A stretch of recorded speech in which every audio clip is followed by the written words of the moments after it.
All right, so today we will be talking about stoichiometry. And first of all, there's a couple things you need to know about stoichiometry before we get started. And number one, in order for a stoichiometry problem to be calculated correctly, we need to make sure that we have a balanced chemical equation. We've already discussed this in chapter 11, and most of you are pros at this, so I don't foresee this being any problem. So, step number two, or not step number two, rule number two, make sure you write down what you have, your given information, and put it under whatever chemical or substance that is given to you in the problem. And then finally, put a question mark under what you're looking for, what the end point of the calculation is supposed to be. All right, and then the first thing that you're always going to do in a stoichiometry problem is to convert whatever given amount you have to moles. Okay, so if you have moles, that step's already done for you, but the first thing that you're always going to do after you have a balanced equation and you have written down your given information is to always convert the first conversion is always to moles. Okay, we can't do stoichiometry unless we have moles. Okay, so from there you're going to decide what you need to convert to after that and make sure you use the correct mole ratio. It's really easy. It's actually not anything new. We've talked about conversions before and we've used mole ratios before, so all of this information is not new. It's previously learned. So all we're doing is putting it together to do multi-step conversions. Okay, so let's take a look at the first problem. We're going to be using the same reaction here, the decomposition of potassium chlorate into potassium chloride and oxygen for the next three examples. So you won't need to write it down more than once. All right, so example number one, if 12.3 moles of potassium chlorate decomposes, how many moles of O2 will be formed? This is like an example that we did in the mole ratio video yesterday, and also like the ones from your worksheet. Okay, so you can see that we've written what we have, our given information, in this case the 12.3 moles, and we've written it under the potassium chlorate. So we know that's one of the things that we're going to be using. And then we've written the question mark underneath the O2. That's what we're attempting to find, and we want to know the moles of that. Okay, so what we're going to do is we're going to start off with our given information, 12.3 moles of potassium chlorate. Remember, no naked numbers. All right, so make sure you have the unit and label there. Okay, so we're going to do a conversion here. All right, now since we already have moles, the next thing that we're going to do is use our mole ratio. So anytime you have moles as your given information, or anytime you've converted to moles, you can use a mole ratio in order to convert from one substance, in this case the potassium chlorate, to another substance, in this case oxygen. Okay, so remember that when we're doing our mole ratio, we want to use the coefficients for those specific chemicals. All right, so when we write our conversion factor, remember whatever unit we start with, whatever unit and label that we start with, that's going to go on the bottom of the conversion factor. Okay, so this is going to be the 2 moles of potassium chlorate. Remember that 2 comes from the balanced chemical equation. All right, and then on top, what we're converting to. All right, in this case, moles of O2, what we're trying to find. So we'll put in our 3 moles of O2. As you can see, we've already crossed out our units that cancel. All right, so we're left with moles of O2, and that's what we're trying to find. So we know at this point our work is done, we just have to calculate. So we do 12.3 times 3 divided by 2, and our answer should come out to 18.5 moles of O2. All right, so let's look at another example. We're going to kind of take it up a notch here. All right, so example number 2 says same equation. Same equation. All right, so we're still looking at the decomposition of potassium chlorate. All right, but now instead of having moles, we have a mass. All right, so we're given a mass of potassium chlorate, 4.53 grams. And we're still asked to find how many moles of O2 would be produced or formed in this case. All right, so if you go back to our stoichiometry rules, remember one of the things we said was make sure you always have moles. In this case, we don't have moles, we have grams. So we have to take that 4.53 grams, that given information, and we need to convert it to moles. Okay, so there's our mass of potassium chlorate, and we're going to convert this to moles. Okay, so what we're trying to find in this case is moles. All right, so we put our given information on the bottom, and we need to find moles of potassium chlorate. All right, so we're going to use the molar mass of potassium chlorate, which we've already calculated to be 122.6 grams. All right, and that's going to be 1 mole. Okay, so this is something that we've already done before. We've already converted mass to moles of a substance. We did that back in chapter 10? Something like that? 10? 10? 8? 10? Something. Who knows? 10? Might be 10. Okay, so now the unit that we're left with is moles of potassium chlorate. All right, and if you'll notice, that does not match up with what we're trying to find. Our question mark is telling us that we need moles of O2. Okay, so we know that we're going to have to do another conversion here. Okay, so whatever unit that we have, all right, that goes on the bottom of the conversion factor. So that's the moles of potassium chlorate. And then whatever we're trying to find, in this case, since we have moles, remember we can always do a mole ratio. All right, so anytime we have moles, we can always do a mole ratio. So we have 2 moles of the potassium chlorate and 3 moles of the oxygen. So we'll go ahead and write in our mole ratio. And then we'll cross out the units. All right, one on top, one on bottom.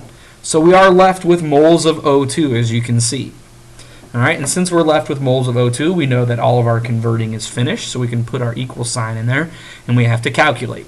All right, so if we run this calculation, so 4.53 times 1 divided by 122.6 times 3 divided by 2, if we do all that math correctly, we should come out to 0.0554. Oh, no. 0.0. I'm sorry.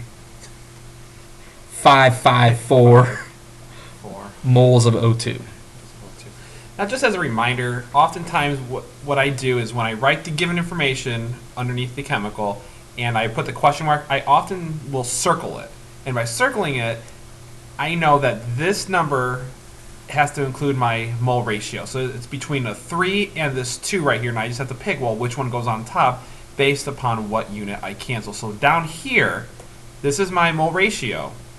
And I just arrange it so the units cancel out. And what I'm solving for, remember, whatever you're solving for always goes right here. So that's, remember, what you're solving for. And what you want to get rid of goes down here. That should be... Okay, so nothing new here. We've talked about dimensional analysis. We've talked about mole ratios. We've talked about conversions at length already this year. So none of this should be new information for you. It's just putting it all together. All right, so let's look at another example. All right, so in example 3, this time we're going to be using grams and converting to grams. Okay, so this is what today's lesson is really all about. Okay, so we're given 8.26 grams of KCl. So now we're using a different chemical. Okay, we're going to be using the potassium chloride in this case. And we want to know how many grams of potassium chlorate was decomposed. So not moles this time, all right, but grams. Okay, so Mr. Herzog is going to circle those two.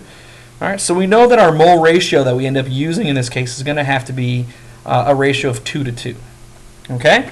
So we're going to write down our given information, 8.26 grams of... That might be too far over. It might be too far over. I'll start right here. Okay, start right there.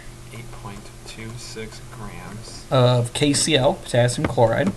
Okay, and remember the thing that we just told you, all right, always convert to moles. Okay, so if you have grams or you have a volume or molecules or atoms or whatever it is, always convert to moles first. Okay, so our unit that we start with is going to go on bottom. All right, that's grams of KCl, and then what we're converting to goes on top, moles of KCl. Right? We always convert to moles first. Now, whenever we have moles and grams in the same conversion factor, remember that is always molar mass. Okay? So as you can see in this conversion factor, we have moles and grams in the conversion factor, so we want to use the molar mass. Okay? So the molar mass of potassium chloride is 74.6. 74.6. All right? For every 1 mole. For every 1 mole. Okay? So our grams cancel out and we're left with moles of potassium chloride. Now notice, oh, sorry to interrupt. Just notice that once you get 2 moles, this is just like our first example. You're going from moles and you're converting to moles again, and then you're just adding 1 extra step.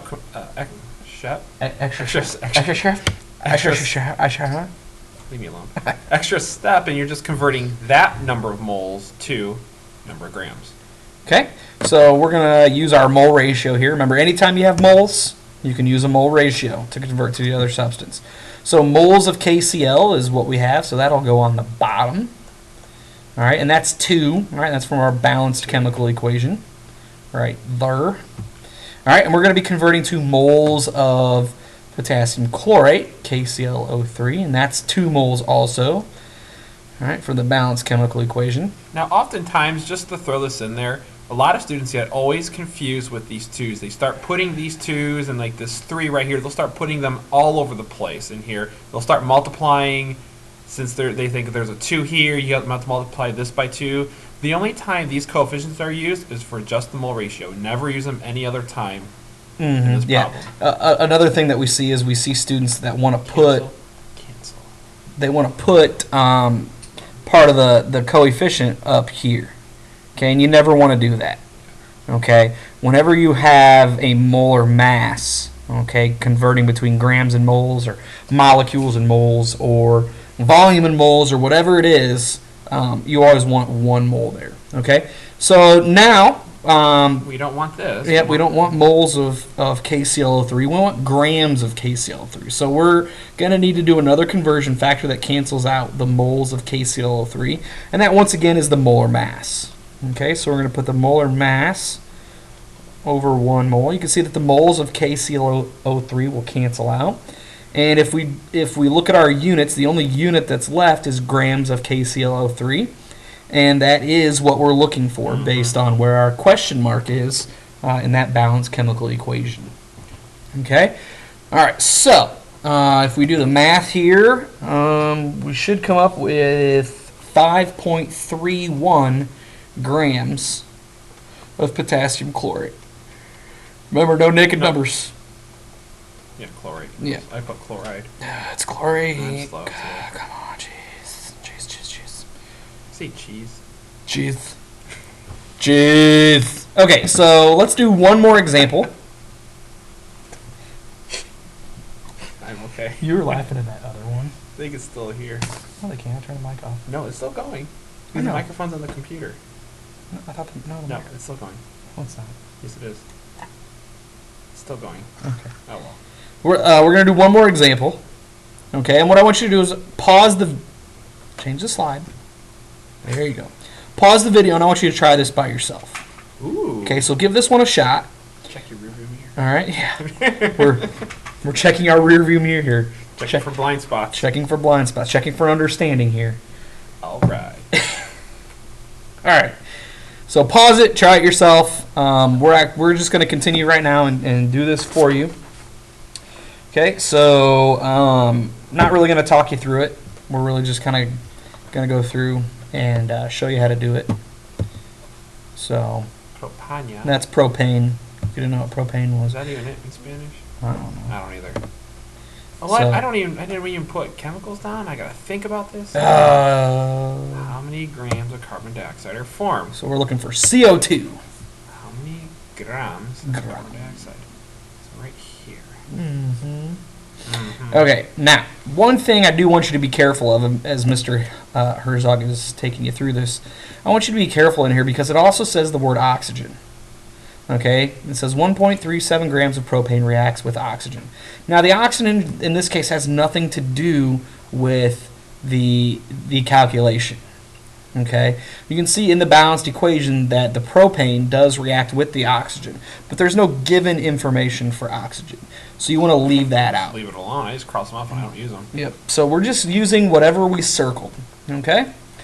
So we're going to convert to moles by using the molar mass of propane, which is 44.1 grams for every 1 mole. You've got naked number. Okay. I'm working on it. Okay. C3H8.